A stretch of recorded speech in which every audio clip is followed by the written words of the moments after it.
গল্পের নাম এক মুঠো চাঁদের আলো। লেখনীতে নুসরাত ফারিয়া। গল্পের 17তম পর্ব। সত্যিই ভালোবাসো না আমায়? আলো কিছু বলল না, আধারও আর জোর করল না, কারণ সে উত্তরটা জানে। ওয়াশরুম থেকে হাত ধুয়ে এসে বিছানার পাশে বসল। তারপর আলোকে টেনে নিজের কোলের ওপর বসিয়ে নিল এবং খাবার খাইয়ে দিতে থাকে। আপনি সত্যিই অন্য শহরে যাবেন? আধার খেতে খেতে ছোট্ট করে জবাব দিল, হুম। কবে? 3 দিন পর। কতদিন থাকবেন? সঠিক বলতে পারছি না, কাজ শেষ হলেই চলে আসব। আলো গলা জড়িয়ে ধরে কাঁধে মাথা ঠেকিয়ে শান্ত গলায় বলল, আমি আপনার অপেক্ষায় থাকব। কিছু জরুরি কাজ ও মিটিংয়ের জন্য আধারকে আজ অন্য শহরে যেতে হবে। ভার্সিটি থেকে এসেই নিজের প্রয়োজনীয় জিনিস গুছিয়ে নিয়েছে ব্যাগে, সাথে কিছু ফাইলস, ডকুমেন্টস, সবকিছু। আধার ফোনে কথা বলতে বলতে চেঞ্জ করে নিল। একটু পরই বেরিয়ে পড়বে। কাঁধে ফোন গুজে মাথা কাত করে চেপে ধরে দুহাতে শার্টের বোতাম লাগানোর সময় খেয়াল করল আলো এসে নিজেই আলতো হাতে বোতামগুলো লাগিয়ে দিচ্ছে। আধার মেয়েটার মলিন চেহারার দিকে তাকিয়ে থেকে অপর প্রান্ত ব্যক্তির সাথে কথা বলতে থাকল। আলো সুন্দর করে সব বোতাম লাগিয়ে দিয়ে কোটও পরিয়ে দিল। আধার আজ সাদা কালো পরেনি, বরং নীল স্যুটবুট পরেছে। আলো নিজের কাজ শেষ করে সামনে থেকে সরে যেতে চাইলে আধার বাম হাতে তার কোমর জড়িয়ে ধরে কাছে টেনে নিল। মেয়েটা মুখ তুলে উপরে তাকাতেই ভেজা চুমু এসে তার ললাটের মাঝে পড়ল।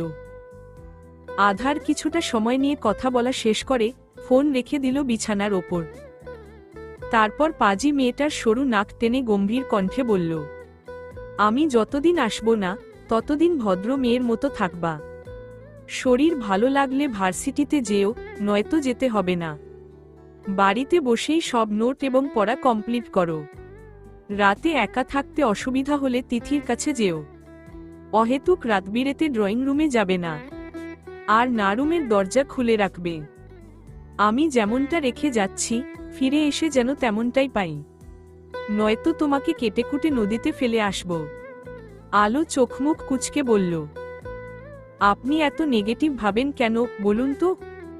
সবসময় খালি ওভারথিঙ্কিং করেন। তোমাকে নিয়ে আমি ভাবব না তো আর কে ভাববে শুনি? তুমি যেটাকে নেগেটিভ মাইন্ড বলছো সেটা আসলে নেগেটিভ নয়। তোমাকে নিয়ে আমার ভয়, চিন্তা দুটোই হয়, কারণ তোমাকে আমি হারাতে চাই না। দিন শেষে এই তুমিটাকেই আমার চাই, খুব করে চাই। তাই সাবধানে থাকতে বলছি। আজকাল দুনিয়া আর ভালো নেই। কিছু কিছু মানুষের চেহারার আড়ালে কুৎসিত রূপ লুকিয়ে আছে। অচেনা মানুষ হোক কিংবা পরিচিত মানুষ, তবুও তুমি একা কখনো কোনো পুরুষ মানুষের কাছে যাবে না, স্বয়ং আমার ভাইয়ের কাছেও না। আমি তোমাকে অনেক কষ্টে পেয়েছি, বাকিটা জীবন এই তোমার সাথেই কাটাতে চাই। তাই বলছি, তোমার স্বামীর জন্য হলেও নিজের একটু খেয়াল রেখো। আলো অপলক নয়নে তাকিয়ে আছে। এই লোকটা যে তাকে নিয়ে এত ভাবে সেটা কল্পনার বাইরে ছিল। সে তো এমনই একজনকে চেয়েছিল যে কিনা তাকে সবসময় আগলে রাখবে, চোখে চোখে রাখবে, মাঝে মধ্যে ভালোও বাসবে। আলো মুচকি হেসে দুহাতে স্বামীর গলা জড়িয়ে ধরে চোখে চোখ রেখে শান্ত গলায় বলল, এত চিন্তা করবেন না, আমি নিজের খেয়াল রাখব, আর আপনিও কিন্তু নিজের খেয়াল রাখবেন। কোনো মেয়ের দিকে তাকাবেন না, প্রয়োজন ছাড়া কথাও বলবেন না। হাসা তো একদম বন্ধ। কারোর আশেপাশেও যেন ঘেঁষবেন না। অপরিচিত কারোর হাতে কিছু খাবেন না, ওকে?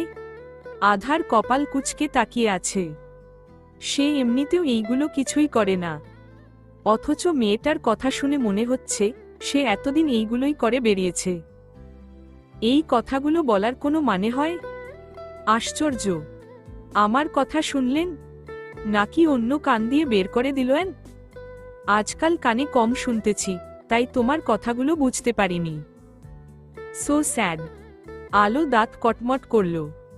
তার বেলায় হাজার হাজার নিষেধাজ্ঞা, আর নিজের বেলায় একটুও না। এটা আবার কেমন নিয়ম? এমন করে বাদরের মতো গলায় ঝুলে না থেকে সরো, আমাকে রেডি হতে হবে। আলো গলা ছেড়ে দিয়ে মুখ গোমরা করে বলল, আমি বাদর না, হনুমান। আর আপনি একটা পেটমোটা হাতি। ইঁদুরের মতো চুই চুই করলে কিন্তু রুম থেকে বের করে দিব। আলো অভিমানে মুখ সরিয়ে নিয়ে দূরে গিয়ে দাঁড়ায়। আধার আর চোখে ফুলে ওঠা গালের দিকে তাকিয়ে মনে মনে হেসে ড্রেসিং টেবিলের আয়নার সামনে দাঁড়ায়। ভেজা চুলগুলো ব্লু ড্রায়ার দিয়ে শুকিয়ে নিল, তারপর জেল দিয়ে ব্যাকব্রাশ করে সেট করে রেখে দিল। হাতের কবজিতে ঘড়ি বেঁধে মানিব্যাগ প্যান্টের ব্যাক পকেটে রাখার সময় এক হাতে শার্টের 3টা বোতাম খুলে রাখল। এই মেয়েটা গলা অবধি বোতাম লাগিয়ে দিয়েছে। 3টে বোতাম না খুলে পুরো শার্টটি খুলে যান। এ কথা কর্ণগহ্বরে পৌঁছাতেই আধারের হাত থেমে গেল। ও কিছু না বলে চুপচাপ শার্টের 3টে বোতাম লাগিয়ে বলল, আর কিছু? আলো ভাব নিয়ে বলল, জলদি ফিরে আসা হোক, নয়তো খান বাড়ির দরজা আপনার জন্য বন্ধ। নো প্রবলেম, এই বাড়িতে আসব না। আলো অদ্ভুত চোখে তাকায়। এই শয়তান লোকটা আর কখনো ভালো হবে না। সারা জীবন তারা বাসী হয়ে থাকবে। সে একরাশ মন খারাপ নিয়ে রুম থেকে চলে যেতে শুরু করল, কিন্তু দরজার চৌকাঠ পেরোতে পারল না। তার আগেই লোকটা ঝড়ের বেগে তেড়ে এসে তাকে দেয়ালের সাথে চেপে ধরল এবং গম্ভীর কণ্ঠে বলে ওঠে, যেতে বলেছি তোমাকে। আলো অভিমানী সুরে বলল, বাদর, হনুমান, ইঁদুর থেকে কি করবে? আদর নিবে এবং দিবে। এ কথা বলে আধার এক হাতে মেয়েটার দুগাল চেপে ধরে ঠোঁটের মাঝে ঠোঁট ডুবিয়ে দিল। আলো বড় বড় চোখে তাকিয়ে আছে। লোকটা যে এখন এমন কাজ করতে পারে সেটা ভাবতেও পারেনি। সে চোখের পল্লব ঝাপটিয়ে দুহাতে কোটের কলার চেপে ধরল। রেসপন্ড টু মি, মিসেস খান।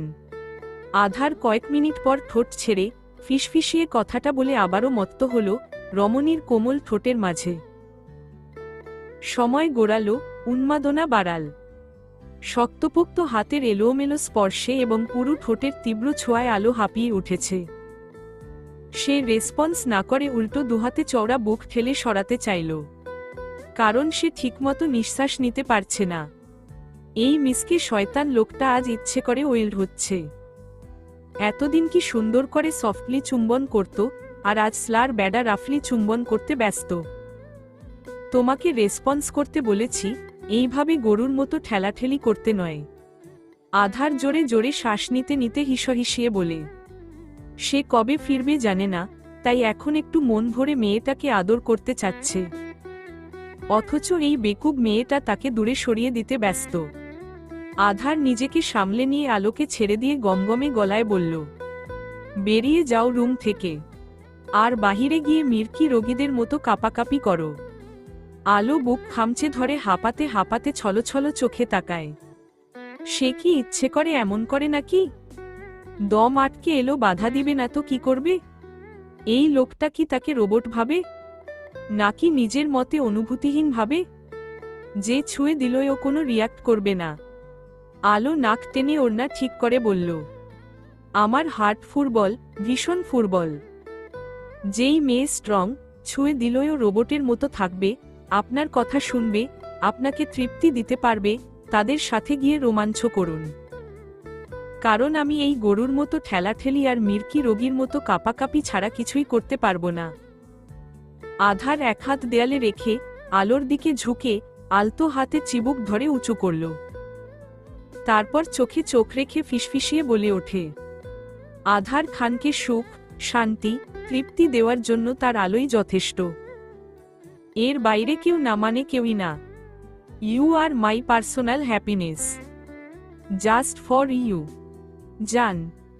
আলো থমকাল, চমকাল, স্তম্ভিত হল। নিজের আবেগকে নিয়ন্ত্রণ করে পরক্ষণেই মুখ সরিয়ে নিল। আধার গালে পরপর দুটো চুমু খেল। রাগ করে না জান। এইভাবে কেউ বলল আর রেগে থাকা যায়? উহু, যায় না তো। তেমনি করে আলোও পারল না রাগ করে থাকতে। তবে সে বাহিরে কিছু প্রকাশ না করে স্বাভাবিক গলায় বলল, আপনার দেরি হয়ে যাচ্ছে। আধার কিছু না বলে সরে গেল।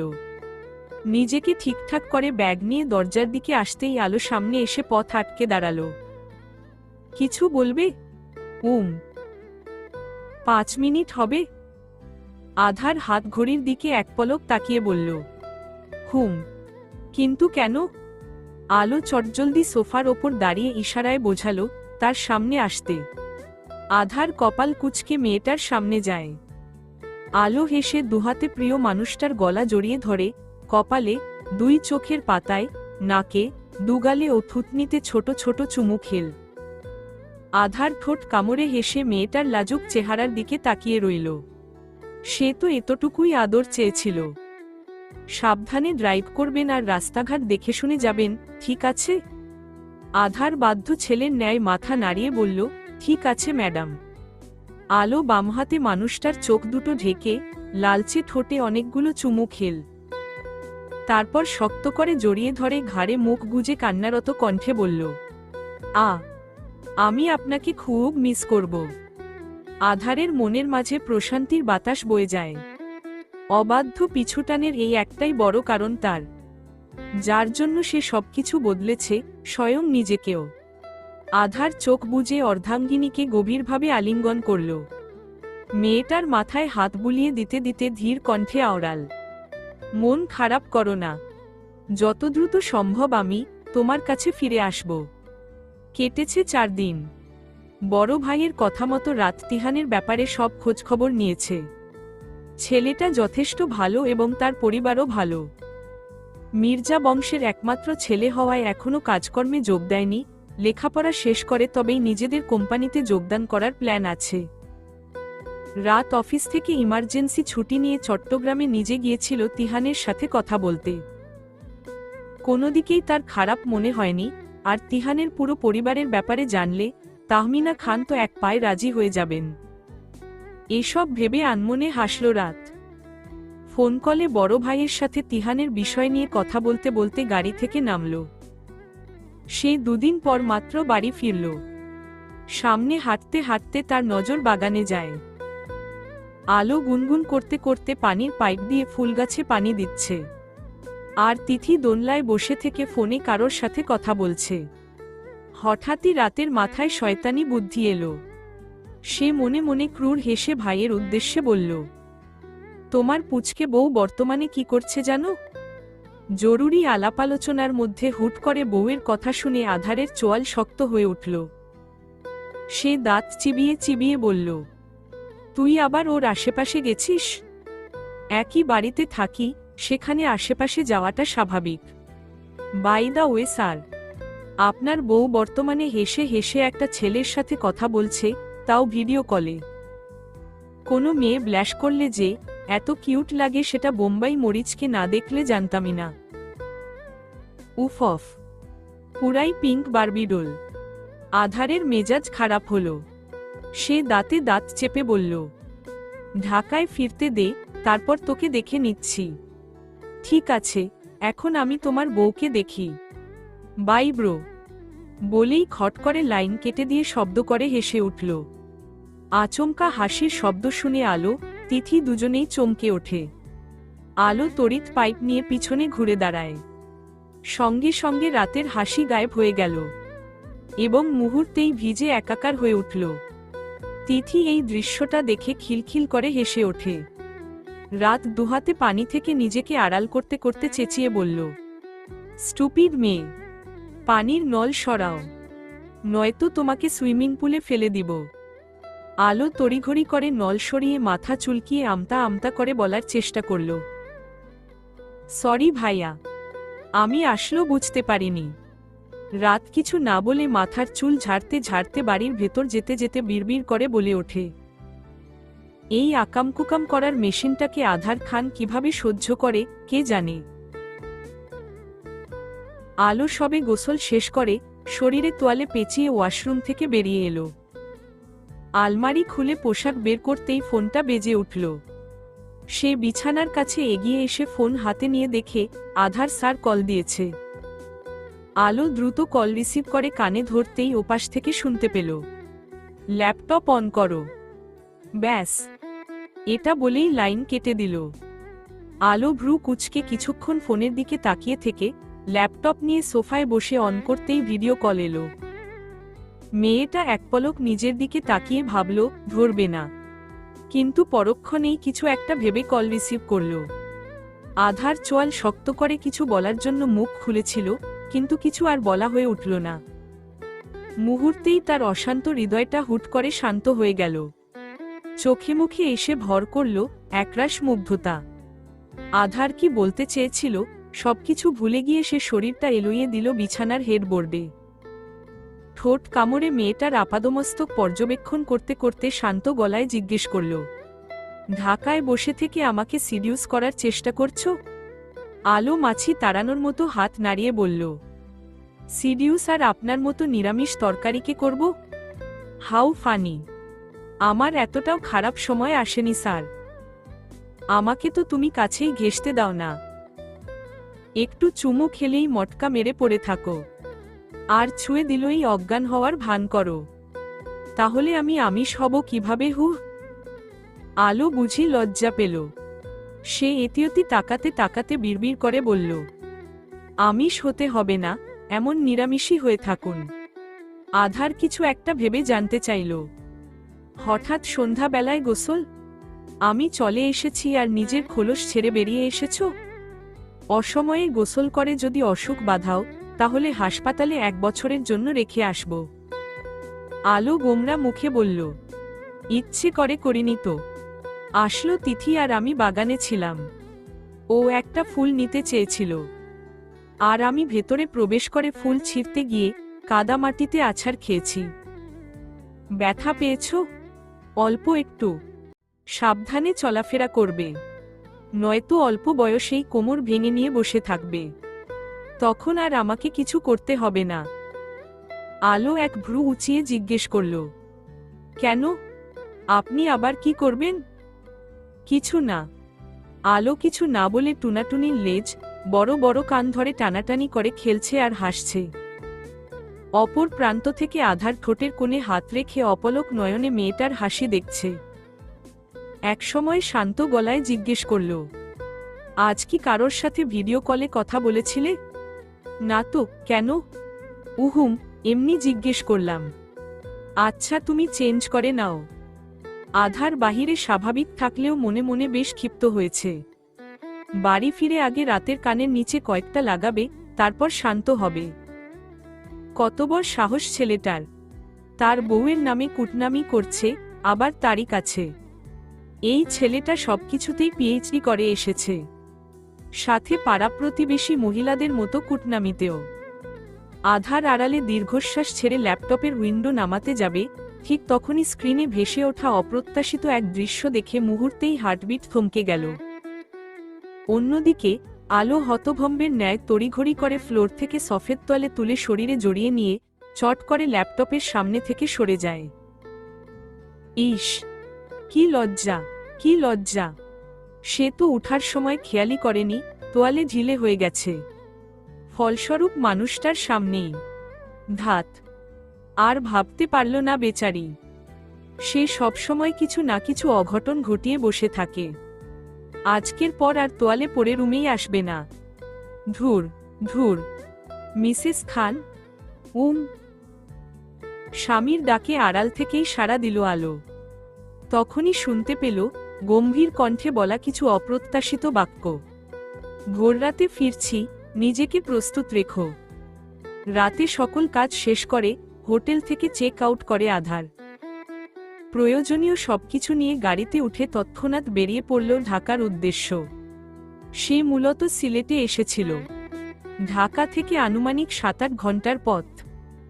জ্যামে আটকা না পড়লে ভোরের আগেই পৌঁছাতে পারবে। সে আগেই ঠিক করেছিল সকালে গিয়ে মেয়েটাকে সারপ্রাইজ দিবে। কিন্তু সন্ধ্যাবেলায় অপ্রত্যাশিত কিছু দৃশ্য দেখে সে নিজের সিদ্ধান্ত চেঞ্জ করেছে।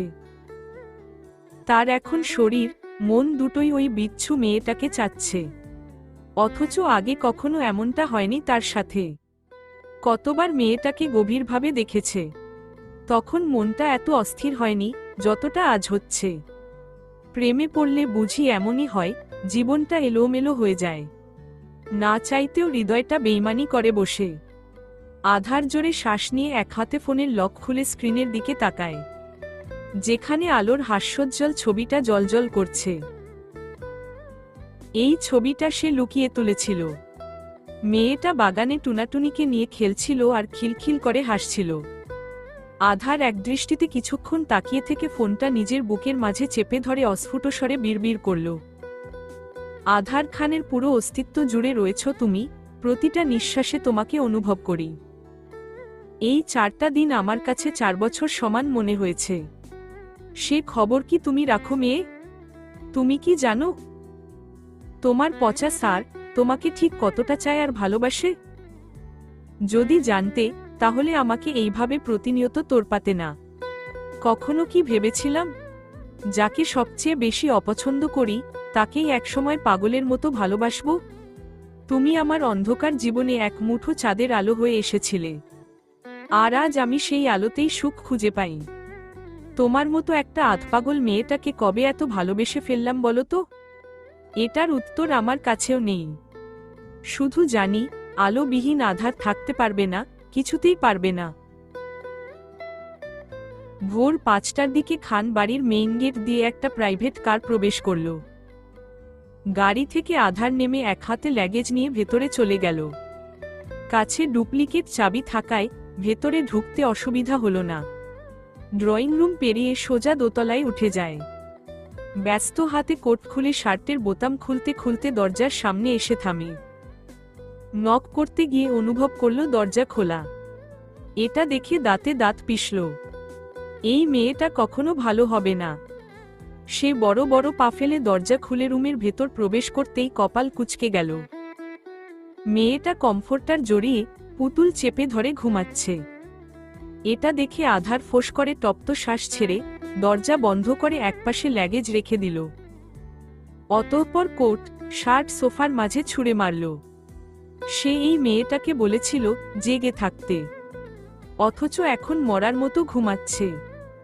কোথায় স্বামীর জন্য শাড়ি পরে নিজেকে সুন্দর করে সাজিয়ে নতুন বউয়ের মতো বসে থাকবে, তা না করে মহারানী নাকে তেল দিয়ে ঘুমে ব্যস্ত। আধার এক পলক ঘুমন্ত মাসুম চেহারার দিকে তাকিয়ে থেকে আলমারি খুলে ট্রাউজার নিয়ে ওয়াশরুমে চলে গেল। লম্বা একটা হট শাওয়ার নিয়ে এসে মাথার চুলগুলো মুছে তোয়ালে রেখে বিছানায় এলো। ঘুমন্ত মেয়েটার বাহু ধরে নিজের দিকে ঘুরিয়ে নিয়ে শক্ত করে জড়িয়ে ধরল এবং পুরো চেহারায় ঠোঁট ছুঁয়ে দিয়ে বুকে মুখ গুজে দিল। এখন শান্তি শান্তি লাগছে, সাথে অশান্ত মনটাও কিছুটা শান্ত হয়েছে।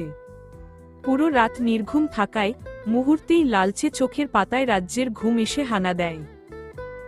আধার মেয়েটাকে ডিস্টার্ব করতে চায় না, তাই সে অর্ধাঙ্গিনীকে আলিঙ্গন করা অবস্থায় চোখ দুটো বুজে নিল এবং একসময় ঘুমের দেশে হারিয়ে গেল। আলোর ঘুম ভাঙল সকাল 7টার দিকে। একটু নড়াচড়া করতে গিয়ে অনুভব করল তার উপর ভারী কিছু একটা রয়েছে। আধো আধো চোখে তাকাতেই ভরকে গেল। লোকটা তাকে আষ্টেপৃষ্ঠে জড়িয়ে ধরে বেঘোরে ঘুমাচ্ছে। তার মানে লোকটা সত্যি সত্যিই চলে এসেছে। সে তো ভেবেছিল মানুষটা এমনিই বলেছিল, কিন্তু এখন তো সশরীরে হাজির, তাও আবার তার উপরই শুয়ে আছে। আলো হাঁসফাঁস করে উঠল। সে আবারও আজ চ্যাপ্টা হয়ে গেল। মম জান, ডোন্ট ডিস্টার্ব মি। স্যারের ঘুমু ঘুমু কণ্ঠস্বর শুনে আলো ফিদা হল। তবে আপাতত শরীরের ব্যথার কাছে সেটা নিয়ে ভাবল না।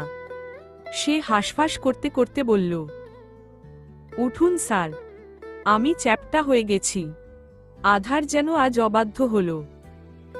সে আরো গভীরভাবে আলিঙ্গন করে ফিসফিসিয়ে বলল, শুধু চ্যাপ্টা কেন, ভেঙেচুরে গুড়িয়ে যাও। সাত সকালে আপনার সাথে ঝগড়া করার মুড নেই আমার। এখন আমার উপর থেকে সরুন। ঘুমাবো আমি। তো ঘুমান না, কে আপনাকে বাধা দিচ্ছে? শুধু আমাকে ছাড়ুন। কোলবালিশকে ছাড়া ভালো ঘুম হবে না।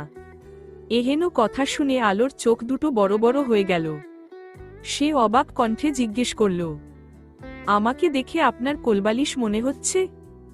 আধার বুকে নাক ঘষাঘষি করে বিড়বিড় করল, ইয়েস জান, ইউ আর মাই সফট কোলবালিশ। জীবন্ত কোলবালিশ। আলো দাঁত কিরমির করে বলল, ওয়াশরুমে যাব। যেতে হবে না। আলো হতাশ হল। মাঝে মধ্যে এই লোকটার কি হয় কে জানে। তবে হুটহাট এমন পাগলামি তার ভালোই লাগে। সে আনমনে হেসে মানুষটাকে জড়িয়ে ধরল। আধার কিছুক্ষণ চুপ থেকে মাথা তুলে কাছে এগিয়ে এসে কপালের মাঝে ঠোঁট ছুঁয়ে সরে যায়।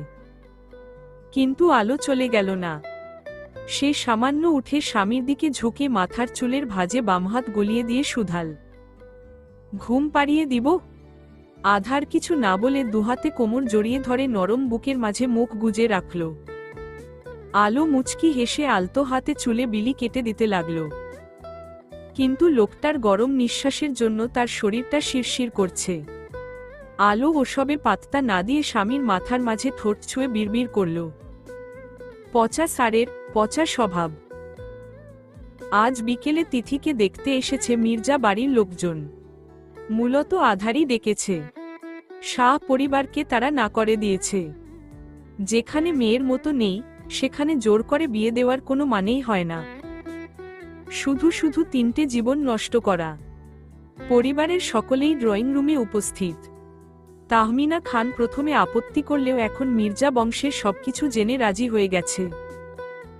তার মেয়েটা যে বেছে বেছে খাঁটি সোনা নিজের জন্য চুজ করেছে, এটা ভাবতেও গর্বে বুক ফুলে উঠছে।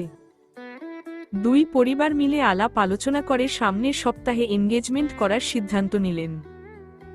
তিহানের লেখাপড়া শেষে এবং ও অফিসে জয়েন হওয়ার 1 মাস পর বিয়ে দেওয়া হবে দুজনকে।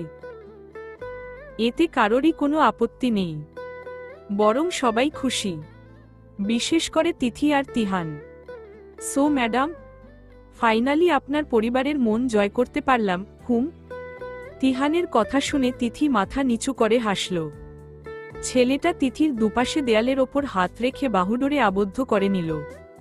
তারপর ঝুঁকে এসে ফিসফিসিয়ে বলল, বিনিময়ে কিছু পাবো না? তিথি সরু চোখে তাকিয়ে বলে, এই পুরো আস্ত আমিটাকেই তো পাচ্ছ, সেখানে আবার তোমার কি চাই? তোমাকে নিজের করে পেতে এখনো বহু দেরি আছে। তো তো এখন একটা কিস চাই। তিথির দুগালে রক্তিম আভা ফুটে উঠল। সে লজ্জায় এদিক ওদিক তাকাতে তাকাতে বলল, চট্টগ্রাম থেকে এখানে আসার সময় কিস করেছিলে, তাহলে এখন আবার কেন? হুহ। তিহান রমণীর লিপস্টিক দেওয়া ঠোঁটের দিকে এগিয়ে এসে ফিসফিস করে বলল, এখন চলে যাব তাই।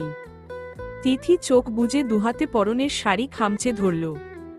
আর তিহান হারিয়ে গেল তার প্রেয়সীর কোমল ঠোঁটের মাঝে। ওইদিকে আলো ননদের রুমের দরজা খুলে কিছু বলতে যাবে, তখনই সামনের দৃশ্য দেখে কথা গলায় আটকে গেল। বেকুব মেয়েটা চোখ বড় বড় করে সামনের দিকে হা করে তাকিয়ে আছে। তখনই একজোড়া হাত এসে তার চোখ চেপে ধরে ওখান থেকে নিয়ে গেল। কোন শালারে এইভাবে চোখ ধরেছে? শালা নয়, তোমার স্বামী। আলোর ছটফটানি বন্ধ হয়ে যায়। চোখের ওপর থেকে হাত সরাতেই সে কয়েকবার পল্লব ঝাপটিয়ে সামনে তাকায়। হালকা ঝাপসা ঝাপসা দেখছে। সে দুহাতে চোখ কচলিয়ে বিরক্তিকর কণ্ঠে বলল, কি সমস্যা আপনার? আধার প্যান্টের পকেটে দুহাত গুজে এক ভ্রু উঁচিয়ে জিজ্ঞেস করল। ওইভাবে হা করে কি দেখছিলে তখন? কই কিছু না তো। একদম মিথ্যে বলবে না। অন্যের রোমাঞ্চ দেখতে লজ্জা করে না? আরে ধুরবাল, আমি ইচ্ছে করে দেখেছি নাকি? আধার কটমট করে তাকায়। ভাষা ঠিক করো বেয়াদব। শুরু থেকে আমার ভাষা এমনই ছিল স্যার। তুমি কি আমার সাথে ঝগড়া করতে চাচ্ছ? আলো হেসে মাথা নাড়িয়ে বলল, রাইট স্যার। আপনার সাথে বহুদিন ধরে ঠিকমতো ঝগড়া করা হয়নি। আমার তো মুখ নিস্পিস করছে ঝগড়া করার জন্য। আমারও মুখ নিস্পিস করছে। তাহলে আর কি? চলুন নিজের মুখের ইচ্ছেটাকে পূরণ করা যাক। কি বলেন? আধার বাঁকা হেসে ধীর পায়ে এগিয়ে আসতে আসতে হিসহিসিয়ে বলল, ওকে ডান।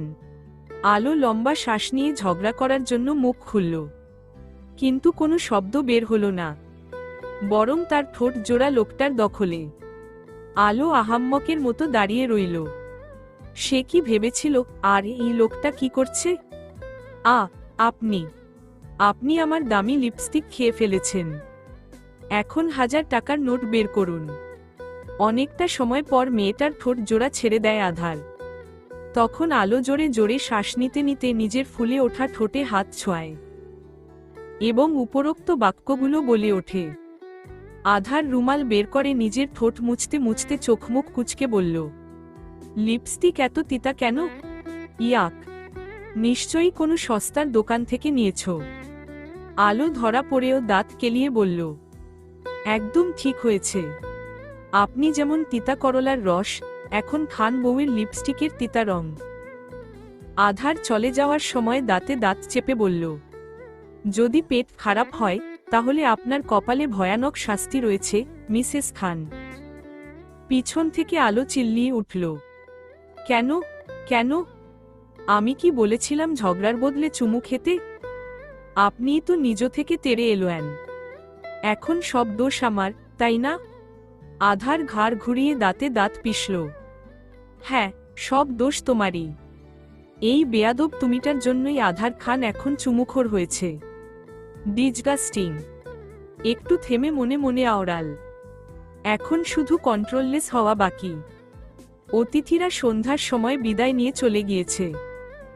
জগতের বুকে রাত্রির আধারের ছায়া নামার সাথে সাথে আকাশটাও হুট করেই নিজের স্বাভাবিক রূপ পাল্টে ফেলেছে। চারিদিকে মেঘ জমা হয়েছে, মাঝে মধ্যে শুকনো আকাশ গুড়গুড় করছে। লোকালয়ে জানান দিচ্ছে মেঘেদের বুক চিরে স্বচ্ছ জলবিন্দু পতিত হবে যে কোনো মুহূর্তে। পাখিরা ডানা ঝাপটিয়ে উড়ে চলেছে নিজেদের নিরে ফেরার পথে। রাস্তার কুকুর বিড়াল ঠাঁই নিয়েছে কোনো ভাঙাচোরা পুরাতন বাড়ি, দোকান, ভ্যানগাড়ির নিচে কিংবা কোনো বন্ধ ছাউনির চায়ের দোকানে। মানুষজন দোকানপাট গুছিয়ে বন্ধ করার চেষ্টায় রয়েছে, কেউ কেউ নিজেদের ব্যক্তিগত কারে রওনা দিয়েছে বাড়ির উদ্দেশ্যে। আবার অনেকেই রিকশায় করে যাচ্ছে। ততক্ষণে ব্যস্ত শহরের বুকে 1 ফোঁটা 2 ফোঁটা করে বৃষ্টি পড়তে শুরু করেছে। চোখের পলকে আবহাওয়া বদলে যায়। বৈশাখ মাসের শেষের দিকের ঝড়বৃষ্টি বলে কথা। একটু আধটু তাণ্ডব না করলে জমে। এ সময়টাতে গ্রামগঞ্জে ছেলেমেয়েরা অনেকেই আম কুড়াতে যায়। এটাতে একটা আলাদাই আনন্দ রয়েছে। চারিদিকে হিম শীতল বাতাসের ঢেউ বইছে। ঘন ঘন বিদ্যুৎ চমকাচ্ছে এবং আকাশটা ক্ষিপ্ত বাঘের ন্যায় গর্জন তুলছে। মুষলধারে বৃষ্টির বর্ষণে শহরটা ধুয়ে মুছে গেল। শীতল পরিবেশেও আলোর মেজাজ গরম হয়ে আছে। সে মূলত আজ আকাশের ওপর অভিমান করেছে। মেঘ জমতে দেখে কত শখ করে শাড়ি পরেছিল। উদ্দেশ্যে ছিল ছাদে গিয়ে প্রিয় মানুষটির সাথে বৃষ্টি বিলাস করার। এটার জন্য সে 1 ঘন্টা যাবৎ লোকটার পিছু পিছু ঘুরে কোনোমতে রাজি করিয়েছে। কোন গান গেয়ে স্বামীর সাথে ডান্স করবে সেটাও ভেবে রেখেছিল। কিন্তু শেষ পর্যায়ে এসে তার পরিকল্পনাতে দমকা হাওয়া, বাজ পড়া ঢেলে দিয়েছে। আকাশের এমন ভয়ানক তাণ্ডবের মধ্যে যদি সে ছাদে গিয়ে নাচের তাণ্ডব শুরু করে, তাহলে দেখা যাবে সে বিনা টিকেটে সোজা উপরে চলে গিয়েছে। আর এত সহজে আকাশের বাসিন্দা হতে চায় না সে। তাই বুকে পাথর চাপা দিয়ে নিজের ইচ্ছেটাকে দমিয়ে রেখেছে। আজকের এত সুন্দর সাজগোজ তার সব বৃথা গেল। ঘড়ির কাঁটায় তখন রাত 11টা ছুঁই ছুঁই। খারাপ আবহাওয়ার কারণে লোডশেডিং হয়েছে। এইদিকে খান বাড়িতে জেনারেটরও কাজ করছে না, হয়তো কোনো সমস্যা হয়েছে। দিন ছাড়া এখন ঠিক করাও যাবে না। আধার আর রাত তাহমিনা খান ও সোবহান খানের রুমে মোমবাতি জ্বালিয়ে দিয়েছে। তিথির রুমেও দেওয়া হয়েছে। রাত একটা মোমবাতি নিয়ে নিজের রুমে চলে গেল। আধারও হাতে জ্বলন্ত মোমবাতি নিয়ে রুমে এলো। সে নিঃশব্দে হেঁটে এসে টিটেবিলের ওপর মোমবাতিটা রাখল। শার্টের 2টো বোতাম খুলে সোফার মাঝে শরীরটা এলোয়ে দিয়ে ঘাড় কাত করে অদূরে দাঁড়িয়ে থেকে মনোযোগ সহকারে মোমবাতি জ্বালাতে থাকা রমণীর পানে তাকায়। মেয়েটার ধবধবে সাদা শরীরে তার নিয়ে আসা জর্জেটের বেবি পিঙ্ক রঙা পাতলা শাড়ি। সে কখনো সাদা কালো ছাড়া অন্য কোনো রঙের পোশাক নেয়নি, পছন্দও করত না। তবে এই মেয়েটার জন্য নিজের পছন্দ বদলেছে। মার্কেটে গিয়ে খুঁজে খুঁজে মেয়েটার জন্য ড্রেস, শাড়ি নিয়েছে, সাথে কসমেটিকও। শাড়ির লম্বা আঁচল এলোমেলো ভাবে কাঁধের ওপর তুলে রেখেছে মেয়েটা। ফলস্বরূপ কোমর, মেদহীন পেট অনেকটাই উন্মুক্ত। একপাশে সব চুল এনে রাখা। মেয়েটা ডানদিকে ঘাড় সামান্য কাত করে মোমবাতি জ্বালিয়ে রুমের এদিক সেদিক রাখছে। হাঁটার তালে তালে নুপুর জোড়ার ইঞ্জিন শব্দ তুলছে। মোমবাতির হলদেটে আলোয় মেয়েটাকে ভীষণ আবেদনময়ী লাগছে। রমণীর অতুলনীয় সৌন্দর্যে আধারের চোখ দুটো ঝলছে যাচ্ছে। বারবার তার বেহায়া নজর রমণীর উদরের মাঝে আটকাচ্ছে।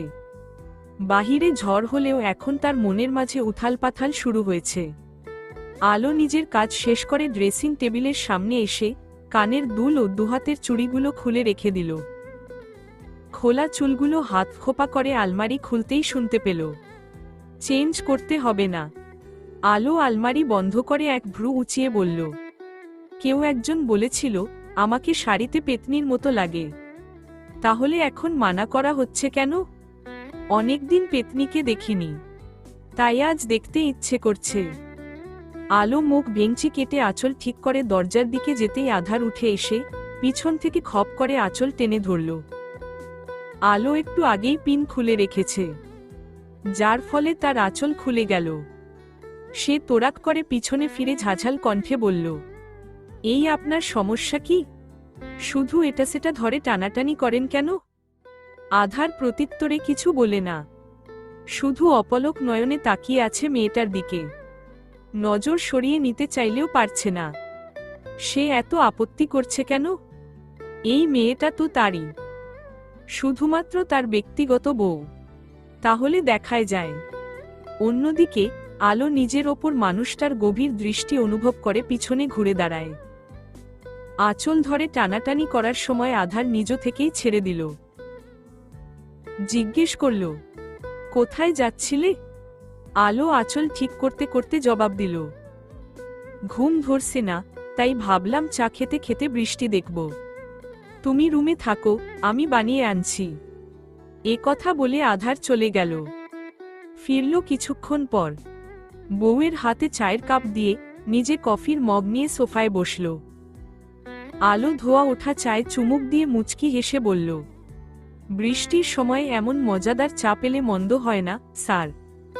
আধার কফির মগে লম্বা চুমুক দিয়ে ধীর কণ্ঠে বলল, ঠিক আছে, আজ থেকে না হয় বৃষ্টির সময়ে তোমাকে চা বানিয়ে খাওয়ানোর দায়িত্বটুকু আমার। আপনি খুব ভালো। আলো একগাল হেসে কথাটি বলে বারান্দায় চলে গেল। আধার সেদিকে তাকিয়ে থেকে এক নিঃশ্বাসে কফি শেষ করল। তারপর বিড়বিড় করে বলল, আজ যদি একটু খারাপ হই তাহলে কি খুব বেশি ক্ষতি হয়ে যাবে? কোনো জবাব এলো না। আধার দুহাতে মাথার চুল খামচে ধরে বসে থাকল। সে মেয়েটাকে আরো সময় দিবে নাকি নিজের সূক্ষ্ম চাহিদাকে পূরণ করবে ঠিক বুঝতে পারছে না। তার মনটা বড়ই ছটফট করছে মেয়েটাকে একান্তেই কাছে পাওয়ার জন্য। অথচ মাথামোটা বউটা তার কিছুই বুঝে না। শুধু শুধু সে অসহনীয় যন্ত্রণায় পড়ছে। আলো বেকনিতে দাঁড়িয়ে থেকে বৃষ্টি দেখছে আর চা খাচ্ছে। ইচ্ছে তো করছে ভিজতে, কিন্তু বজ্রপাত ও ঝড়ঝাপটার জন্য ইচ্ছেটা গায়েব হয়ে যায়। এই খারাপ আবহাওয়াতে ভিজলে দেখা যাবে বিদ্যুতের ঝটকা খেয়ে কাইল্লা ভূত হয়ে আকাশে উড়াল দিয়েছে, তাই আপাতত সে এই ঝুঁকি নিতে নারাজ। আলো বাম হাত বাড়িয়ে বৃষ্টির স্বচ্ছ পানি ছুঁয়ে দিল। বাতাসের দাপটে পানি উড়ে এসে তার সর্বাঙ্গ ভিজিয়ে দিচ্ছে। মৃদুভাবে শাড়ির আঁচল, খোলা চুল উড়ছে। একমনে বৃষ্টির ভয়ঙ্কর সুন্দর দৃশ্য উপভোগ করছিল আলো। তখন উন্মুক্ত কাঁধে গরম নিঃশ্বাস আছড়ে পড়ল। তবে সে পিছনে ফিরে তাকায় না, কারণ সে জানে এই মানুষটা কে হতে পারে। মিসেস খান। উমং, বৃষ্টি তোমার খুব প্রিয়, তাই না? খুব। আলো হেসে জবাব দিল।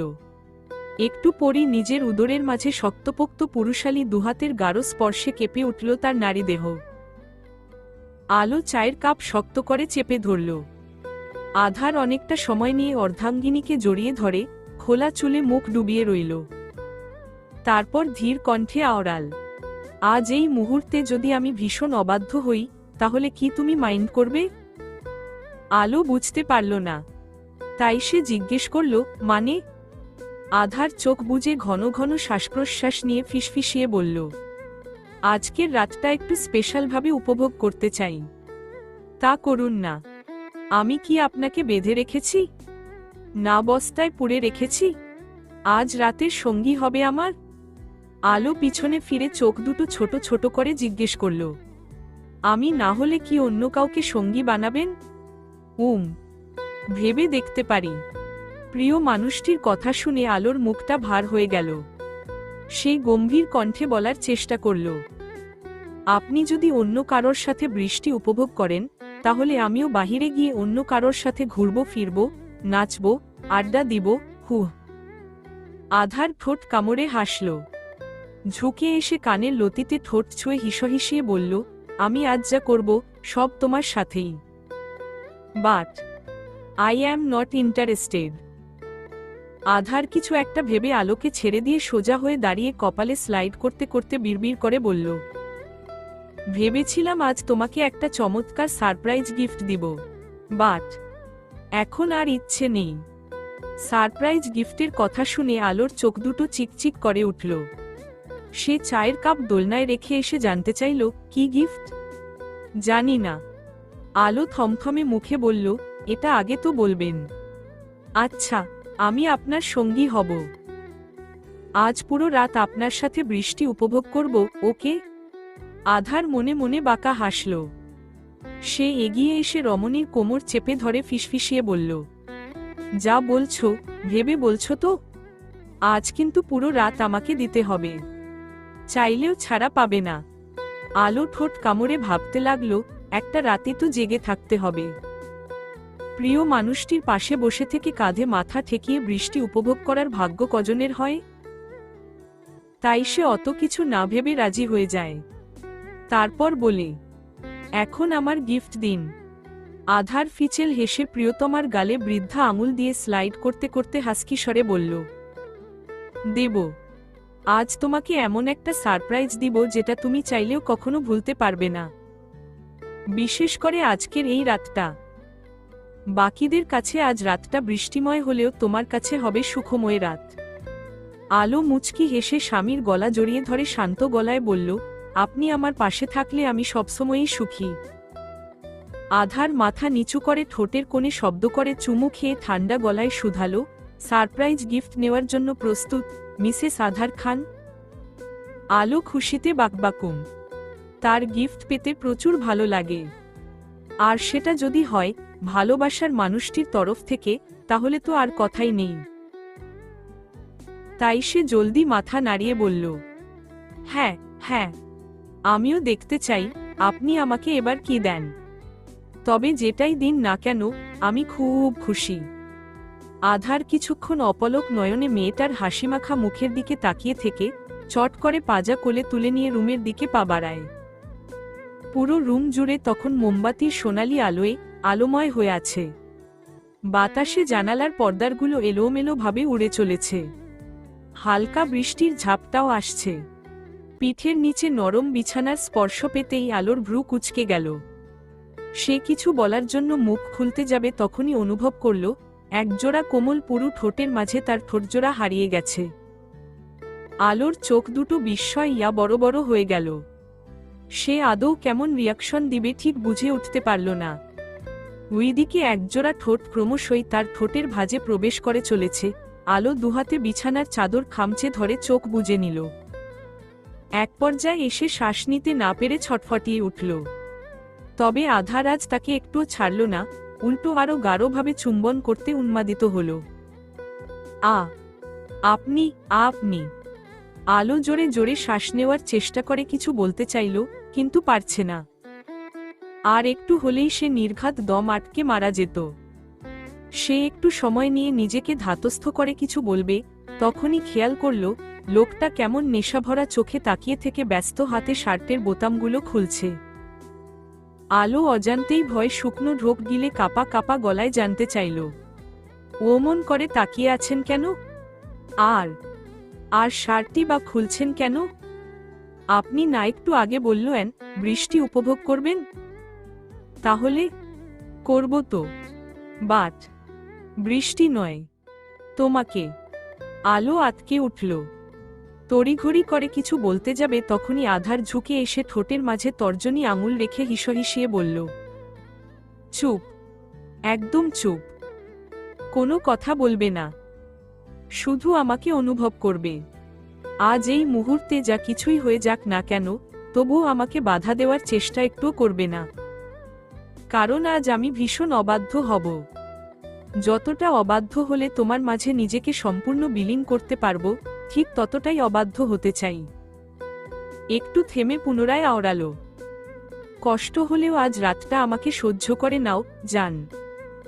এ কথা বলে আধার নিজের সমস্ত ভার আলোর ছোট্ট শরীরের ওপর ছেড়ে দিল। এক হাতে ঘাড় চেপে ধরে প্রিয়তমার রক্তিম ওষ্ঠদয় আঁকড়ে ধরল, অপর হাতে কমফোর্টার টেনে দুটো শরীরকে ঢেকে নিল আবরণের আড়ালে। সময়ের সাথে সাথে আধার খান ভদ্রলোকের খোলস ছেড়ে বেরিয়ে এলো। অতঃপর আজ দুটো দেহ প্রাণ একে অপরের সাথে মিলেমিশে একাকার হল।